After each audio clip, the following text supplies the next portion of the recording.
세상에는 여전히 전쟁과 싸움이 계속되고 있습니다. 세상만 그런 것이 아니라 우리가 함께 살고 있는 가정 안에, 부부 안에도 여전히 싸움이 계속되고 있습니다. 오래전에 SBS에서 세상만사라는 프로그램이 있었던 웃지 못할 에피소드가 있습니다. 그 세상만사에서 70대 넘은 노인 부부들을 초청하여서 게임을 진행을 하였습니다. 이번에 어떤 게임이 있었는가 하면은 할머니 뒤에 글자 4자가 떠 있고 할아버지 앞에서 그 글자를 설명하는 그런 코너였습니다. 그 글자에는 천생연분이라는 글자였습니다. 할아버지는 평생을 함께했던 부부이기 때문에 자신 있게 내 아내가 맞출 것이다 라고 생각해서 할아버지가 자신 있게 설명을 합니다. 할아버지 이렇게 이야기합니다. 여보, 당신과 내 사이를 무엇이다 이야기하지? 그렇게 이야기할 때에 당연히 할아버지는 천생연분이라고 생각했을 겁니다. 근데 할머니가 느닷없이 왼수라고 이야기하는 거예요. 할아버지는 순간 당황했습니다. 아니 여보, 두자 말고 내자야. 그러자 그 할머니가 하는 말이 뭔가 하면 평생 왼수 이렇게 크게 이야기했다는 겁니다. 그 소리를 이야기하는 순간 온 방청객과 전국에 보는 모든 시청자들이 웃음을 터뜨리지 않을 수 없었습니다. 한평생 살아가는 부부, 천생연분은 좋지만 평생 왼수가 될 수도 있습니다. 사랑할 때에는 님이었지만 사랑하지 않고 이혼하게 되어지면 남이 됩니다. 요즘 우리나라의 이혼율이 급격하게 늘어나고 있는데 특히 황혼 이혼도 급증하고 있습니다. 평생 함께 살았는데 마지막 죽을 때는 내가 당신과 함께 하고 싶지 않다. 그런 의미를 가지고 황혼 이혼이 급증하고 있습니다. 가정에서만 싸움이 있습니까? 여러분, 세상이 온통 싸움입니다. 여러분, 돈이 많으면 싸움이 없을까요? 행복할까요? 그렇지 않습니다. 여러분, 재벌가를 보십시오. 삼성, 현대, 롯데, 우리나라의 굴지의 재벌가들은 대부분 다 싸우죠. 왜 싸웁니까? 아버지의 재산 상속 때문에 누가 많이 차지할 것인가를 두고 열심히 형제들 간에 싸우고 그것 때문에 형제들 간에 등을 돌립니다. 재벌만의 이야기입니까? 아닙니다. 부모가 재산을 조금이라도 가지고 있는 집안이라면 그 부모의 재산 때문에 자녀들 간에 싸움이 일어나게 되어 있습니다. 우리가 살고 있는 이 세상은 싸움과 전쟁이 끊임없이 일어납니다. 르네상스가 있을 때에 사람들은 사람에 대해서 희망을 가졌어요. 그래서 계몽철학과 함께, 계몽주의 철학과 함께 인간에 대해서 어떻게 생각했는가 하면 인간이 더 이상 계몽되기 때문에 더 이상 전쟁도 없고 평안만 가득하고 행복만이 가득할 것이다. 그렇게 인간들은 생각을 하였습니다. 하지만 이런 인간들의 생각과 달리 세계 제1차 세계대전, 세계 제2차 세계대전이 터졌습니다. 얼마나 많은 사람들이 죽었습니까? 얼마나 많은 사람들이 잔인한 모습을 보였습니까?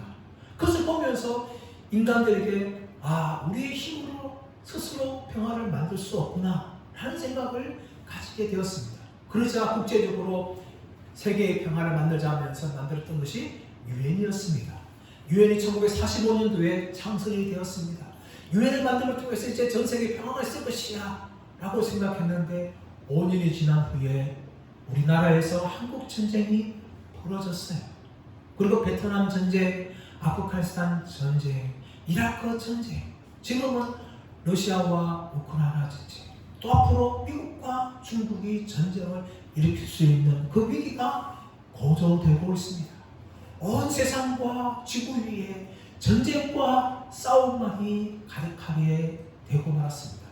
평화가 없습니다.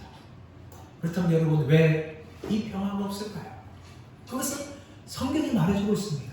창세기 3장 말씀 가보시면 하나님께서 아담에게 선악을 알게 하는 나무의 열매를 먹지 말라 라고 말씀하십니다. 그러나 하와가 뱀의 유혹을 받아서 불순종하고 그것을 따서 자기도 먹고 아담에게 주어서 먹었습니다. 원래 하나님과는 인간과 평화가 있었어요. 에덴 동산에 평화가 있었고 또 부부 사이에도 평화가 있었고 또 사람과 자연 사이에도 평화가 있었어요. 동물들은 아담의 권위에 복종하였고 식물들은 아름다운 과일을 무럭무럭 냈습니다. 땀을 흘리지 않아도 땅은 소산을 내어서 사람들을 기쁘게 해주었어요. 그러나 이 인간의 불순종으로 인하여서 모든 평화가 깨어지고 합니다. 먼저 하나님과의 평화가 깨어졌어요. 인간이 범죄한 후에 하나님이 아담을 찾아옵니다. 아담아, 아담아. 아담이 하나님의 발소리를 듣고 음성을 듣고 나무 뒤에 숨습니다. 아담아, 아담아, 네가 어디 있느냐? 하나님, 내가 두려워해서 나무 뒤에 숨었나이다. 인간이 죄로 인하여서 하나님과의 평화가 깨졌고 인간은 하나님을 두려워하는 존재가 되었고 하나님은 인간을 심판하시게 되었습니다. 그뿐만 아니라 인간 사이에도 평화가 깨졌어요. 인간이 죄를 범하기 전에 아담과 하와는 너무나 행복했습니다. 하나님이 하와를 데리고 왔을 때에 아담이 하와를 보면서 이는 내 뼈 중에 뼈요 살 중에 살이로다 하면서 신체의 표현으로 이 하와의 아름다움을 극찬하면서 아담과 하와는 행복하게 살았습니다. 그런데 어떻습니까? 죄가 들어온 후에 아담은 하와 때문에 범죄했다고 하와는 뱀떼의 범죄를 하면서 이 사람과의 부부 사이의 평화가 다 깨어졌어요. 서로를 원망하는 존재가 되고 말았습니다. 그리고 그것뿐만 더 나아가서 어떻게 됩니까? 가인과 아벨이 형제들 간에 살인을 하는 이런 끔찍한 비극이 사람들 사이에 나타났습니다. 그것뿐만 아니라 인간과 자연과의 평화도 깨어졌어요. 이제 아담의 권위에 동물들과 식물들은 복종하지 않습니다. 오히려 사람을 해치는 존재가 되었어요. 더 나아가서 땅은 엉겅퀴를 잃었습니다. 아담이 수고하여서 땀을 흘려서 노동을 해야지만 겨우 소산을 얻을 만큼 그 정도 땅은 황폐화되었고 이 자연과의 평화가 다 깨어지고 말았습니다. 이렇게 깨어진 평화, 화평은 도대체 무엇입니까? 여러분, 평화, 화평이라는 것은 사람들이 다 좋아하는 겁니다. 우리나라 사람들이 인사할 때 보통 어떻게 했나 모르는 사람한테 할 때나 어른들 인사할 때에 대부분 다 안녕하십니까? 그렇게 인사합니다. 다시 말하면 평안하십니까? 이런 인사예요. 아무 문제 없었습니까? 당신의 집안에 당신의 아무 문제 없길 바랍니다. 그러는 것이 안녕하십니까? 라는 인사예요. 근데 우리나라뿐만 아니라 여러분 유대인들은 이 평화를 더 갈망했어요. 우리나라에서도 역사가 전쟁의 역사입니다. 역사학자에 의하면 우리나라 전쟁, 우리나라의 이게 근대 과거의 역사 보면은 30년 외에 다 전쟁이 있었다. 크고 작은 전쟁들이 계속 있었다. 라고 할 만큼 우리나라의 역사는 전쟁의 역사예요. 근데 그뿐만 아니라 이 유대 역사, 이스라엘 역사는 더 전쟁의 역사예요. 이 남북 이스라엘이 아수르와 바벨론이 멸망되어지고 페르시아, 그리스, 로마에서 계속해서 그 나라가 전복당하였어요. 그래서 그들이 간절히 원하는 것은 무엇인가 하면 평화입니다. 평화이기 때문에 사람들이 인사할 때에 샬롬, 샬롬, 당신에게 평화가 있을지어다 이렇게 인사를 했어요. 이 샬롬이라는 단어는 단지 평안하거나 아무 어려 없는 상태가 아니라 지극히 행복한 상태를 샬롬이라고 그렇게 부릅니다. 유대인들은 그 샬롬을 간절히 원하였어요. 근데 이 샬롬이라는 단어가 오늘 헬라어 성경에는 에이레네라고 기록되어집니다. 성경의 80번 이상이나 신약 성경에 이 단어가 사용되어졌어요. 평화, 화평이라는 단어가 사용되어졌는데 이 화평이라는 단어는 여러분 인간이 아무 갈등 없는 곳에 고통 없는 곳에 존재하는 것이 아니에요. 여러분. 인간은 끊임없이 살아있는 동안 갈등하고 싸우고 분열합니다. 이것이 인간의 역사예요. 인간 살고 있는 세상 가운데 아무 싸움이나 갈등이 없는 유일한 한 곳이 있습니다. 그것이 어딜까요? 무덤입니다. 무덤. 제가 어릴 때 친구들과 함께 산에 올라가서 무덤에서 뛰어오게 됐는데 아무리 무덤에서 뛰어도 그 죽은 사람이 반응하지 못해요. 그 무덤에 있는 사람들만이 더 이상 갈등과 싸움이 없습니다. 사람들은 살아있는 이상, 존재하는 이상 끊임없이 싸우는 존재가 사람이에요. 그래서 평화는 이 갈등과 싸움이 있는 곳에 이루어지는 아름답고 복된 관계가 바로 평화입니다. 그렇다면 이 평화가 우리 인간들에게 어떻게 주어질까요? 이것은 바로 우리 인간 힘으로 되는 것은 결코 아닙니다. 아담과 하와가 범죄한 후에 하나님께서는 에덴 동산에서 아담과 하와를 쫓아보냈습니다. 그리고 천사를 두고 그 에덴을 지키는 불칼을 두었어요.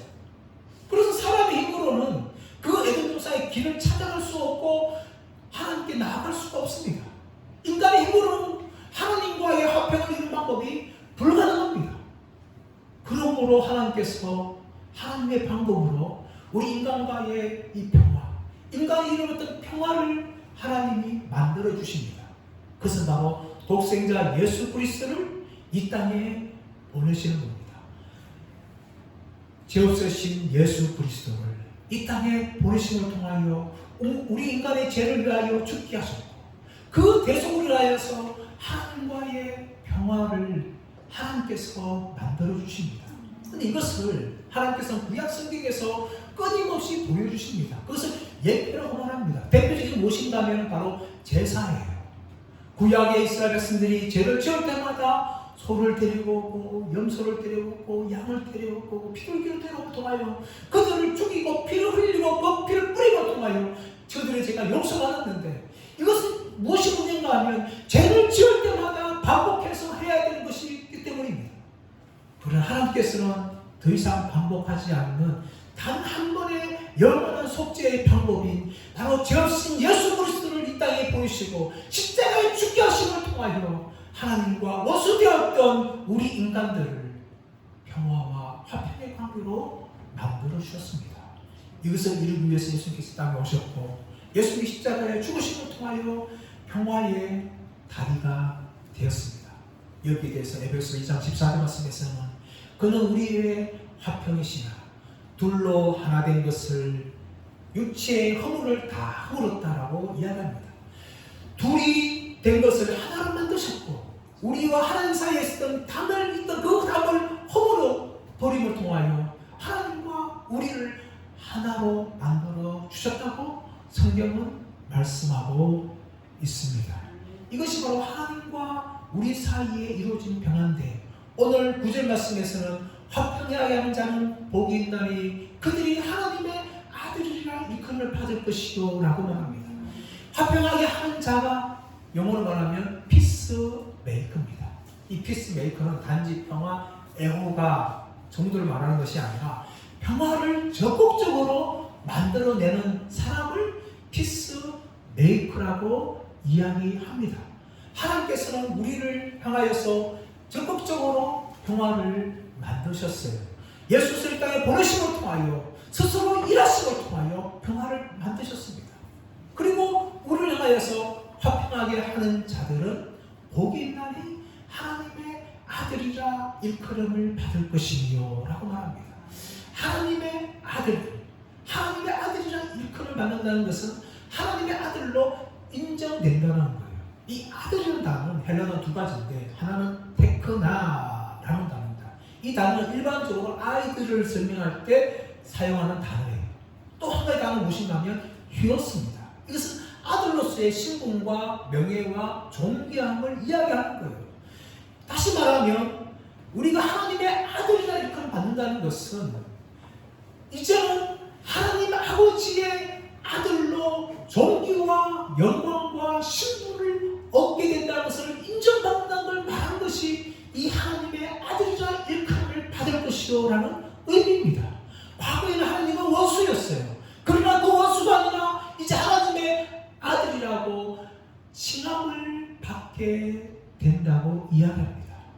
그렇다면 이거 어떻게 화평케 하는 자가 하나님의 아들로 인정받을까요? 그 이유는 무엇인가 하면 하나님이 평강의 하나님이기 때문입니다. 하나님이 화평의 하나님이기 때문이에요. 로마서 15장 33절이라든지 고린도전서 14장 33절을 보시면 하나님을 향하여 평강의 하나님이라고 부르고 있습니다. 하나님은 평강의 하나님이시고 적극적으로 우리 인간을 위해서, 우리 마음과 평안을 맺기 위해서 독생자 예수 그리스도를 이 땅에 보내셨습니다. 그것이 하나님께서 평강의 하나님이신 이유입니다. 그렇다면 우리가 화평케 하는 자가 될 때에 우리는 평강의 하나님을 닮아서 화평케 하는 자들 말미암아 하나님의 아들이라 칭함을 받게 된다는 것을 말하는 것입니다.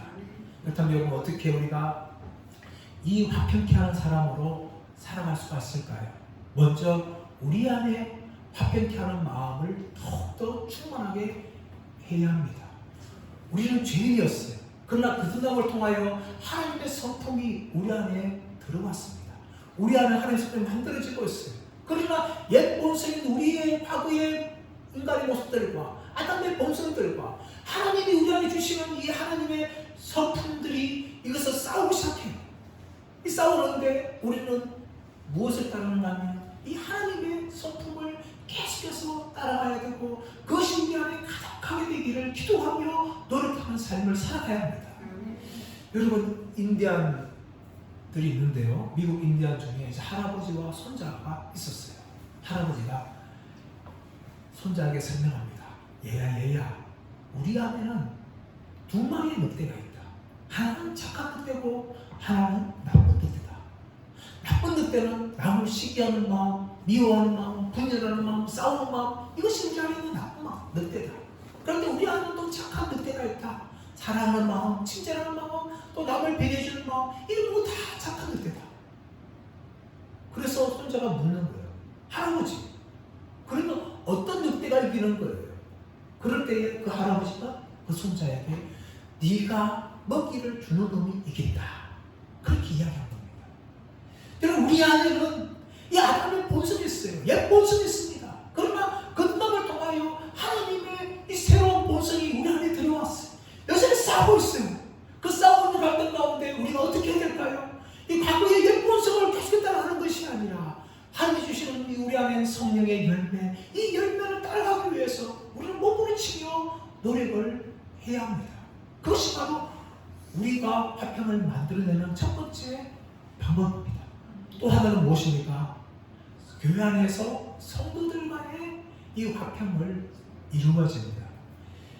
에베소서 4장 3절 말씀 보시면 평안에 매는 줄로 성령이 하나 되게 하신 것을 힘써 지키라 라고 말합니다. 하나님께서는 평안에 매는 줄로 성도들이 하나 되게 하신 것을 우리로 하여금 힘써 지키라고 말하고 있는데, 이 힘써 지키는 단어가 헬라 단어가 스푸다조라는 단어예요.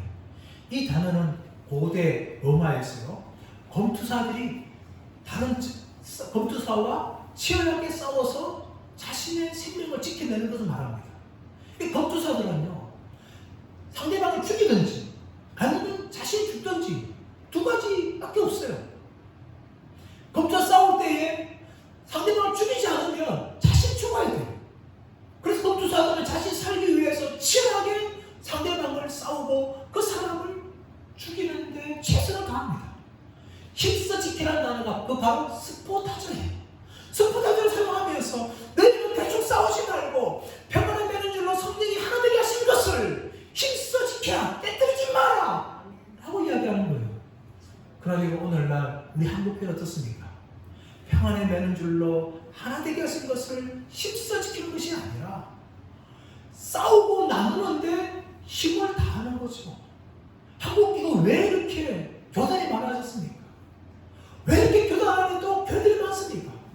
물론 복음을 전하기 위해서 순수하게 교회를 개척하시고 또 교회에 새로운 분들이 굉장히 많습니다. 그러나 반면에 교회에서 서로 마음이 맞지 않고 여러 가지 인하여서 싸우다가 분열되어 개척하고 세운 교회들이 의외로 많습니다. 제가 처음 신앙생활했던 교회가 바로 그런 교회였어요. 그뿐만 그 교회 아니라 전국의 곳곳에 도시마다 어떤 큰 교회가 있으면 그 교회에서 분열되어 나와서 세워진 교회가 굉장히 많습니다. 순수하게 개척한 교회가 아니라 싸워서 나오는 거죠. 안타까운 것입니다. 평안에 매는 줄로 성령이 하나 되게 하시는 것을 힘써 지키라고 말하고 있는데 힘써 싸우고 있는 것이 안타깝게도 우리 한국교회의 현실을 봅니다. 사랑하는 여러분, 우리 예수교회 또 한국에 있는 교회들이 정말 성령의 하나 되게 하시는 것을 힘써 지키는 교회가 되기를 축복합니다. 이것을 위해서 필요한 것이 세 가지가 있는데요. 하나는 무엇인가 하면 우리가 겸손해지는 겁니다. 우리 마음이 교만하면요, 남 이야기 듣지 않아요. 교만상 특징이 무엇입니까? 자기 생각도 못하는 거예요. 그러니까 남 생각은 전혀 안 듣는 것이 이 교만한 사람들의 특징이에요. 교만한 사람들은 남의 의견에 귀를 기울이지 않습니다. 자기 말만 해버립니다. 또 남에 대해서 함부로 비판과 비난합니다. 조금만 잘못 보이면 무엇인가 큰 죄를 지지는 것처럼 함부로 비판합니다. 이러다 보면 성령이 하나 되는가 하는 것을 힘쓰실 수가 없어요. 또 어떻게 됩니까? 우리 상대방에 대해서 오래 참아야 됩니다. 오래 참아야 돼요. 상대방은 나 똑같지 않습니다. 다른 점 많아요. 또 잘난 점도 있지만 부족한 점도 많습니다. 어떻게 됩니까? 오래 참아야 돼요. 부부 사이에 여러분 행복하기 위해서 어떻게 됩니까? 오래 참아야 됩니다. 이혼한 이후 가장 큰 사유가 뭡니까? 성격 차이예요. 성격 차이. 여러분들 가만히 생각해 보십시오. 성격 차이 나는 건 당연합니다. 성격 차이가 납니까? 나이 차이도 나죠. 집안 차이도 나죠. 환경 차이도 나죠. 학벌 차이도 나죠. 재산 차이도 나죠. 여기 처음에 결혼할 때부터 이미 수많은 차이를 두고 가지고 결혼하는 거예요. 근데 성격 차이 일어나는 것이 말이 되는 겁니까? 왜 문제가 일어날까요? 조금만 다르고 내 마음에 안 들면 그 사람을 바꾸려고 해요. 바꾸는 게 잘 됩니까? 안 됩니다. 부부 사이에도 그 상대방 바꾸는 건 사실은 어렵습니다. 왜 그럴까요? 내 자신도 못 바꾸는데 어떻게 남을 바꿀 수가 있어요? 그래서 어떻게 된가 하면 서로 상대방을 향해서 오래 참아야 되죠. 부족한 점이 있어도 다른 점이 있어도 부족하면 내가 좀 채워줘도 되고 다른 점이 있어 내가 좀 이해하면 되고 그렇게 하고 맞춰가야 되는데 우리는 힘써 바꾸려고 해요. 바꾸다 보다 못 바꾸니까 짜증이 나고 이제는 더 이상 살기 어렵다 하면서 많은 사람들이 갈라지고 있어요. 오래 참아야 됩니다. 예수님께서도 제 아들 향하여 오래 참으셨어요. 제 아들 함께 다니면서 제 아들이 얼마나 부족한 사람들이었습니까? 오래 참으셨습니다. 또 그들이 얼마나 불같은 성에 갖고 있었어요. 베드로는 얼마나 성질이 급합니까? 또 요한과 야고보는 천둥의 아들이었어요. 얼마나 우리가 박하면서 분노를 잘하는지 예수님은 끝까지 참으셨어요. 그래서 때는 어떻게 합니까? 사도 요한 나중에 사랑의 사도로 변하게 됩니다. 오래 참아야 됩니다. 그냥 바꾸려고 해서는 바꿀 수가 없는 거예요. 세 번째 어떻게 됩니까? 용서해야 합니다. 용서. 살다 보면 서로에 상처 줄 수가 있어요. 근데 그 상처에 대해서 복수하려고 하면 여러분 그 복수를 더 큰 복수를 가져오게 됩니다. 과거에 제가 즐겨봤던 미국의 서구 영화라든지 또 중국의 무협 영화 보면 한 가지 소재는 복수의 복수. 근데 그 복수는 끝납니까? 영화는 복수로 끝이 나지만 현실은 그렇지 않아요. 그 복수를 하게 되어지면 또 다른 복수를 받게 되는 거죠. 이것이 현실 사회예요, 여러분. 복수를 하다 보면 끝이 없는 거죠. 예수님이 마태복음 5장 39절 말씀하시면 내 오른밤을 치고도 왼밤도 돌려드리라. 그렇게 예수님이 말씀하신 거예요, 여러분.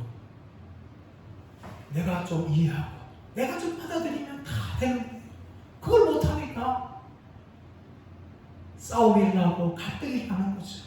예수님께서 십자가를 위해서 수많은 조롱을 당하셨습니다. 네가 하나님의 아들이면 그 십자가 내려봐라. 사람들 조롱하고 예수님이 치워내들 조롱합니다. 그때 예수님께서 하늘에 있는 12명을 보내서 다 정리할 수 있습니다. 하지만 예수님이 어떻게 하십니까? 아버지요, 저들의 죄를 용서하여 주옵소서. 저들이 하는 것을 알지 못하나이다. 예수님께서는 그들을 향하여 십자가에서 용서의 기도를 드렸습니다. 우리가 할 것은 무엇입니까? 바로 용서의 기도입니다. 사람들 향하여 상처 준 사람들, 그런 사람들 향하여서 우리도 약하지만 용서하려고 노력을 해야 돼요. 더 나아서 우리는 세상과의 화평을 이루어야 됩니다. 이 세상과의 화평은 복음 전함을 통하여 우리는 할 수 있습니다. 세상은 하나님과 원수된 존재입니다. 그냥 살다가는 세상의 모든 사람들이 다 지옥 갈 수밖에 없는 존재예요. 그러나 하나님께서는 구원의 방법인 예수 십자가를 허락해 주셨어요.